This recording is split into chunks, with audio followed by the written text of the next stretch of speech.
and welcome to Brooklyn Mama's Kitchen. I'm Liza and today we're visiting Carli in Windsor Terrace. Carli, what's cooking today? Alright, today we're going to be making a spinach and mushroom quiche. Okay. So today we're going to be using spinach, fresh spinach. You can get about a bag, a 10 to 12 ounce bag. Okay. Some olive oil, about 2 to 4 tablespoons.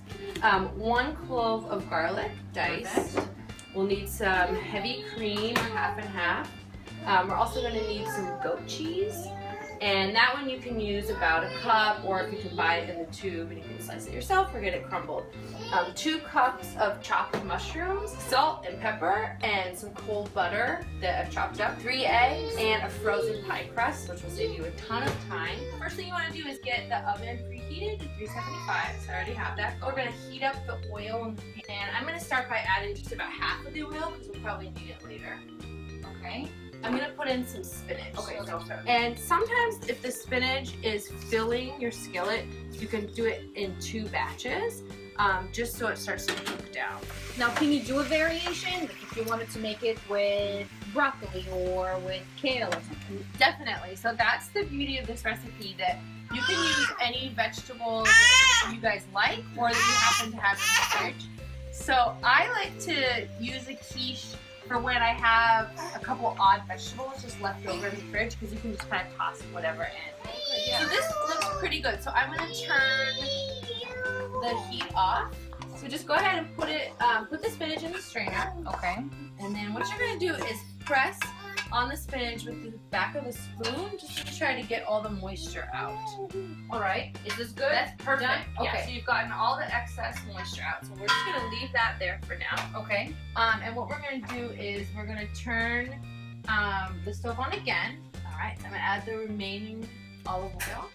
So again, that's just 1 clove of garlic, Okay. diced. If you love garlic, you can add a little more. I'm going to add 2 cups of the chopped mushrooms. I think a lot of people don't like when mushrooms get overcooked and get kind of too soft and soggy, and I agree. So what we'll do is we're going to watch the color. So you see that it's white. Okay. But as it's been cooking, I'm going to see if I can find some that have been a lot closer to the bottom. They start to turn darker brown.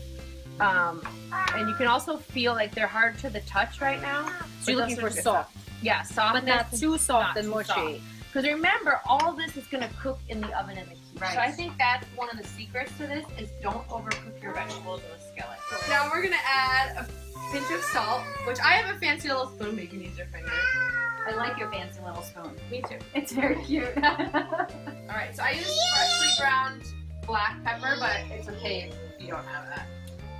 Okay, now what we're going to do is we're going to add the spinach back into the pan.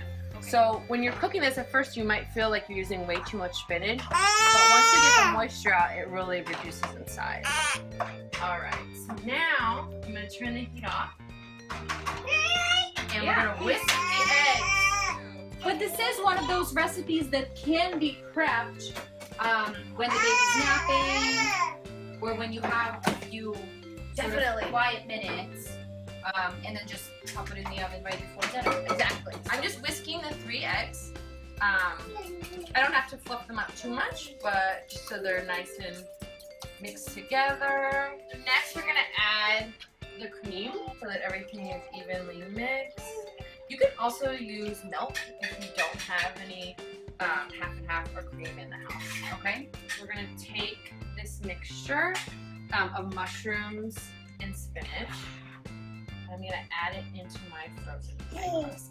So nice and even, like that. So you don't want it too full. That's how much from you know how much. Right, so you can tell it's not even rising to the top, and it's good because we're gonna fill it now with the eggs and cream. And I'm just pouring over,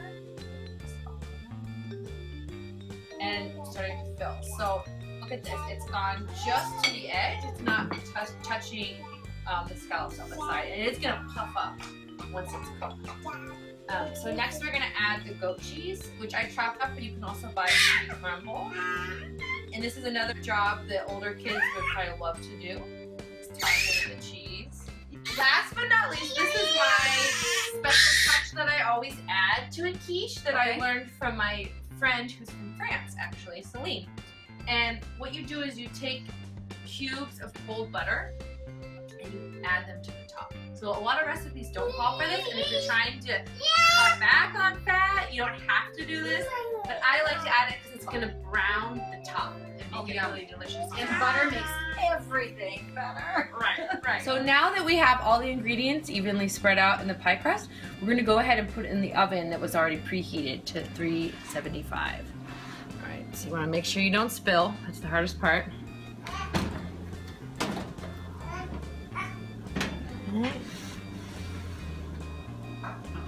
And I'm just gonna leave it in there for 35 minutes.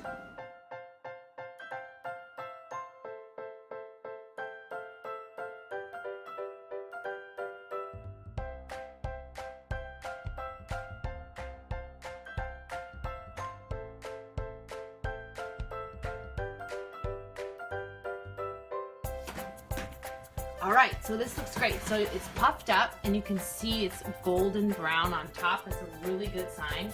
So I'm just gonna take a fork and I'm gonna stab it in the center. All right, comes out pretty clean. I'm getting a little residue from the butter and the cheese, but that's fine. You can It's delicious. Right? Yum. This looks great. All right, it's cooked all the way through. And it smells amazing. Quiche. All right, You guys wanna try some quiche? All right. Quiche. Quiche. Do you think ready?